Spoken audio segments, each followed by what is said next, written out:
क्या दुनिया एक बड़े ग्लोबल वॉर के किनारे खड़ी है? ईरान के सुप्रीम लीडर अयतुल्ला अली खामेनेई की मौत के बाद मिडिल ईस्ट में टेंशन एक्सप्लोसिव लेवल पर पहुंच चुकी है। अमेरिका और इजराइल ने ईरान पर मैसिव मिलिट्री स्ट्राइक लॉन्च किए और ईरान ने तुरंत जबरदस्त जवाब दिए। अब रिपोर्ट्स आ रही है कि यूके और फ्रांस के मिलिट्री बेस भी टारगेट हुए हैं। तो क्या ये सिर्फ रीजनल कॉन्फ्लिक्ट है या फिर वर्ल्ड वॉर 3 की शुरुआत? आइए पूरा ब्रेकडाउन समझते हैं। अमेरिका और इजराइल ने ईरान के खिलाफ एक जॉइंट ऑपरेशन लॉन्च किया जिसका नाम दिया operation epic fury. US president Donald Trump ने कहा कि ये स्ट्राइक ईरान को न्यूक्लियर वेपन बनाने से रोकने के लिए ज़रूरी थी। इजराइल ने भी इस ऑपरेशन को एग्जिस्टेंशियल थ्रेट रिमूवल बताया, यानी अपने वजूद के लिए खतरा खत्म करना। इसके तुरंत बाद ईरान ने रिटेलिएशन में मिसाइल्स और ड्रोन्स लॉन्च कर दिए। इजराइल के अलावा यूएई, बहरीन, कुवैत, कतर और जॉर्डन तक स्ट्राइक्स की रिपोर्ट्स आई। सबसे चौंकाने वाली बात, साइप्रस में यूके के strategic airbase RAF Akrotiri drone alert के दायरे में आ गया। सायरन्स बजी, पर्सनल को शेल्टर में भेजा गया और फाइटर जेट्स स्क्रैम्बल किए गए।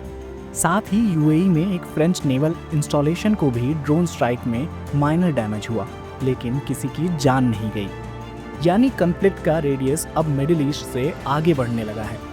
पर सवाल ये है कि आखिर अमेरिका इजराइल ने ईरान पर हमला किया ही क्यों? वॉशिंगटन का कहना है कि ईरान का न्यूक्लियर प्रोग्राम डेंजर जोन तक पहुंच चुका है। उनका दावा है कि अगर ईरान न्यूक्लियर वेपन डेवलप करता है तो पूरे रीजन की सिक्योरिटी कोलैप्स हो सकती है। यूएस मिलिट्री का फोकस ईरान के मिसाइल्स, इंफ्रास्ट्रक्चर और स्ट्रेटेजिक फैसिलिटीज को डिसमेंटल करना था। इजराइल का स्टैंड और भी क्लियर है। उनका मानना है कि ईरानियन रेजिम खुद रीजन का सबसे बड़ा थ्रेट बन चुका है।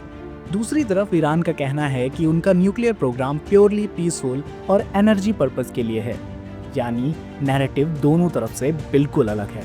ईरान ने रिटेलिएशन में मल्टी डायरेक्शनल मिसाइल्स और ड्रोन स्ट्राइक्स किए।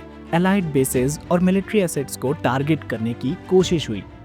यूके के प्राइम मिनिस्टर कीयर स्टारमर ने पहले ही लिमिटेड डिफेंसिव सपोर्ट के लिए यूएस को ब्रिटिश बेसेस यूज करने की परमिशन दी थी, जिससे ईरानियन ड्रोन्स इंटरसेप्ट किए जा सके। अब जब यूके और फ्रांस के बेसिस पर थ्रेट या माइनर इम्पैक्ट के रिपोर्ट्स आ रहे हैं, तो यूरोपियन इन्वॉल्वमेंट और डायरेक्ट लगने लगा है। यूरोपियन लीडर्स ने ईरान के अटैक को इनडिस्क्रिमिनेटिव बताया है और कहा है अपने मिलिट्री पर्सनल को प्रोटेक्ट करने के लिए ज़रूरी कदम उठाए जाएंगे। सिचुएशन रैपिडली एस्केलेट हो रही है। सबसे बड़ा सवाल ये है कि क्या ये वर्ल्ड वॉर 3 बन सकता है? क्या ये लड़ाई आखिर विश्व युद्ध का रूप ले सकती है? वर्ल्ड वॉर तब होता है जब मल्टीपल ग्लोबल पावर्स जैसे US, NATO countries, Russia, China direct large scale combat में उतर आते हैं। फिलहाल ये हाई इंटेंसिटी रीजनल वॉर जैसा लग रहा है, लेकिन अगर रशिया या चाइना ओपनली ईरान के साथ खड़े होते हैं या NATO officially collective military response देता है, तो कॉन्फ्लिक्ट ग्लोबल स्केल पर शिफ्ट हो सकता है। अभी के लिए सिचुएशन एक्सट्रीमली टेंस है, लेकिन ऑफिशियली ये वर्ल्ड वॉर 3 नहीं है अभी तक। मिडिल ईस्ट एक बार फिर ग्लोबल टेंशन का एपी सेंटर बन चुका है। मिसाइल्स, ड्रोन्स, अलाइड पावर्स की इन्वॉल्वमेंट, हर डेवलपमेंट दुनिया को और ज़्यादा नर्वस बना रहा है। क्या ये कॉन्फ्लिक्ट यहीं रुक जाएगा या फिर दुनिया एक नए ग्लोबल वॉर की तरफ बढ़ रही है?